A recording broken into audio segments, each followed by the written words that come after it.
Picture this. The year is 292 BC.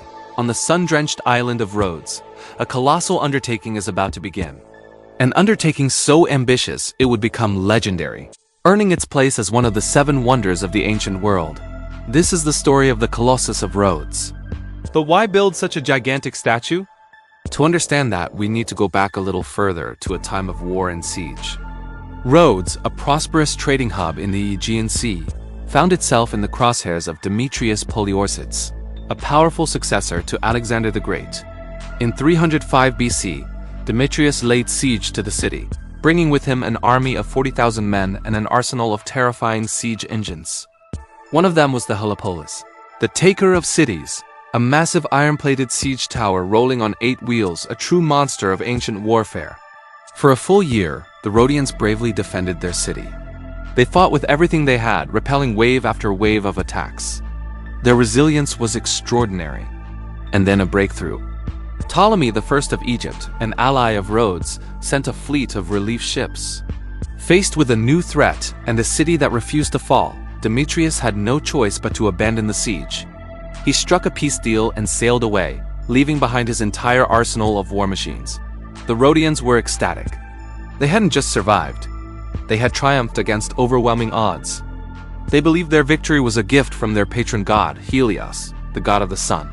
To honor him and to commemorate their incredible victory, they decided to do something truly spectacular. They gathered up all the abandoned siege equipment, melted down the bronze and iron, and sold the rest.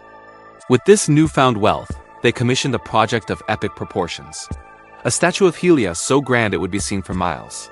The man entrusted with this monumental task was the sculptor Chares of Lindos, a student of the famous Lysippos. The vision was a bronze statue standing over 100 feet tall, roughly the height of the Statue of Liberty today. Imagine the engineering challenges. This was long before modern cranes and power tools. Construction began around 292 BC. The statue was built in stages from the feet up. They started with a white marble pedestal near the Mandraki harbor entrance. Then they forged an iron framework to serve as the skeleton. Onto this skeleton, they meticulously hammered and fitted huge curved bronze plates, forming the skin of the god. As the statue grew taller, they had to get creative. They built a massive earthen ramp around it, which rose higher and higher with each new section.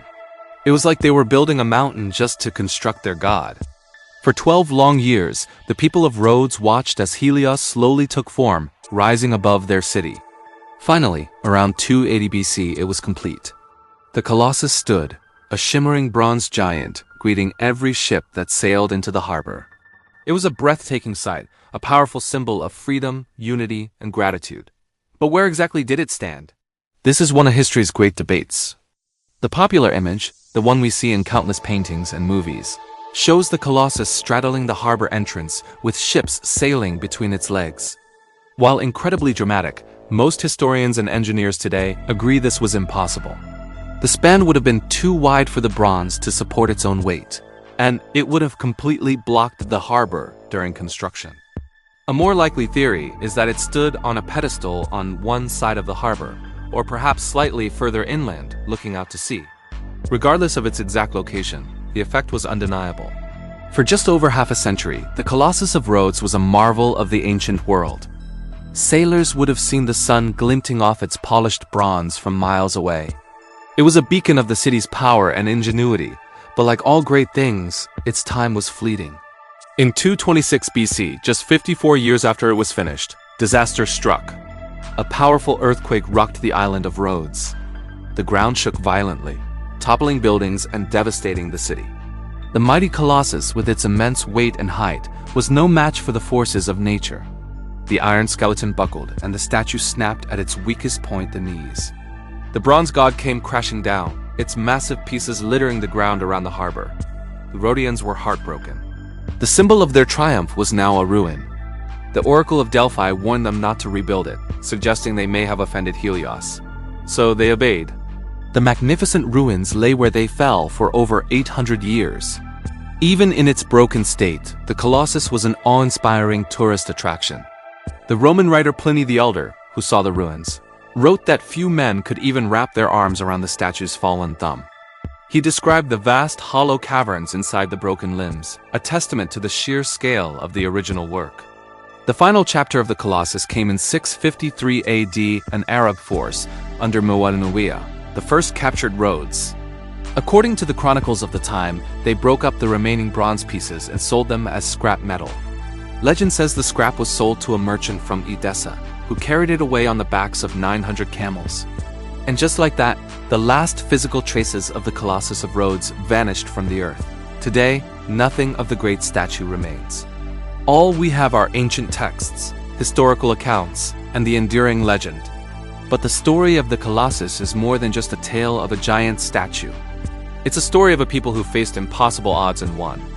It's a story of human ambition, artistic genius, and engineering marvel.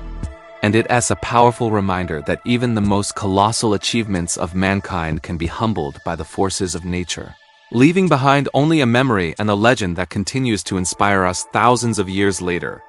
Thank you for watching. If you enjoyed this journey back in time, don't forget to like, share, and subscribe for more stories from history. See you next time.